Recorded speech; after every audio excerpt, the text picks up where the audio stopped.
Ito ay rated SPG. Striktong patnubay at gabay ng magulang ang kailangan. Maaaring may masiselang tema, lengguwahe, karahasan, sexual, horror o droga na hindi angkop sa mga... Nanumpa nga itong si Via dahil nalaman niya na nga ang katotohanan na tunay na anak ni Chris itong si Belle kay Rosel. Dahil dito maghihiganti nga raw itong si Via.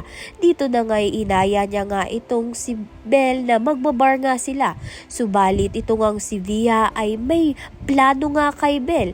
Nilagyan niya nga ng pampatulog ang inumin ni Belle kaya naman nga hinimatay ito at pinadala nga sa lalaki. Dito na nga si Via nga mismo ang nagpahamak dito nga kay Belle.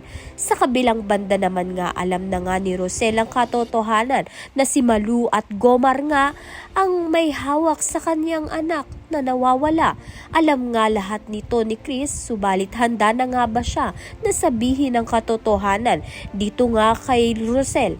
Ito nga si Rosel ay pinaghahanap na nga itong si Malu at Gomar, subalit tumatakbo na nga ito at tinatakasan na nga ang utang nilang kwento dito kay Rosel dahil natatakot nga silang pagbayaran ng kanilang mga kasalanan.